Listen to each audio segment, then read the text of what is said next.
कभी अगर बनना हो तो बाज बनना, लेकिन कभी तोता मत बनना। तोता बोलता तो बहुत है, लेकिन ज्यादा ऊंचाई तक उड़ नहीं सकता।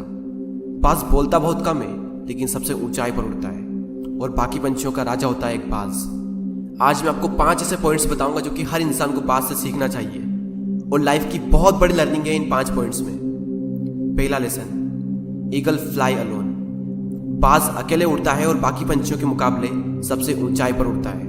बाज अकेले उड़ेगा, लेकिन कभी भी चिड़िया और छोटे पंछियों के साथ नहीं उड़ेगा।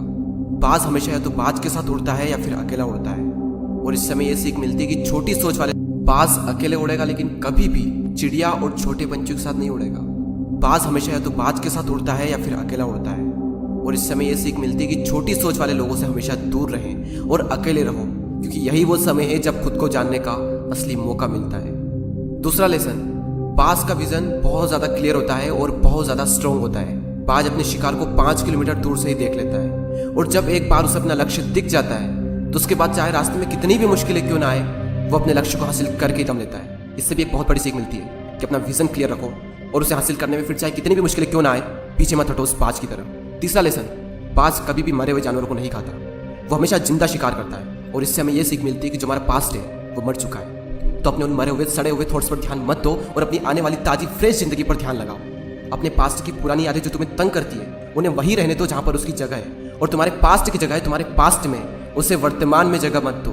क्योंकि एक बार अगर तुम्हारा पास्ट तुम्हारे प्रेजेंट में आ गया तो तुम्हारा पास्ट तुम्हें कभी प्रेजेंट में नहीं रहने देगा। पास्ट में तुम्हारे साथ कितना भी बुरा क्यों ना हुआ हो, वो सब यादें, वो सब थॉट्स मर चुके हैं, और उस बाज की तरह बनो जो कभी भी मरी हुई चीजों को नहीं खाता। चौथा लेसन, जब आंधी तूफान आते हैं तो बाज बहुत ज़्यादा एक्साइटेड हो जाता है। जब बारिश होती है तो सारे पंछी छिपकर बैठ जाते हैं, लेकिन बाज को बड़ा मजा आता है। जब तेज हवाएं चलती है तो बाज उन हवाओं के सहारे और तेजी से ऊपर की ओर उठता है, और ऊपर उड़ते उड़ते इतना ऊपर उड़ जाता है कि बादलों से भी ऊपर पहुंच जाता है।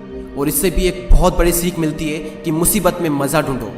और नेपोलियन हिल ने एक बार कहा था कि हर बड़ी चुनौती अपने साथ में एक बहुत बड़ा अवसर लेकर आती है। तो उस बाज की तरह तुम भी अपने अवसर को पहचानो, और जिस दिन तुमने अवसरों को पहचान लिया तो सारी मुश्किलें तुम्हारे नीचे होगी और तुम उन मुश्किलों के ऊपर होगे। फिफ्थ लेसन, बाज अपने घोंसलों में से सॉफ्ट घास को हमेशा निकाल देता है, ताकि बाज का जो बच्चा होता है वो उसमें कंफर्टेबल ना हो सके, क्योंकि अगर वो घोंसले में कंफर्टेबल हो गया तो वो वहीं रहना पसंद करेगा। लेकिन बाज ऐसा कभी होने नहीं देता। बाज एक पंछी है, और उसे भी ये बात पता है कि there is no growth in comfort zone. लेकिन हम तो इंसान है ना, और इंसान होने के बावजूद भी कई सारे लोग इस बात को समझते ही नहीं।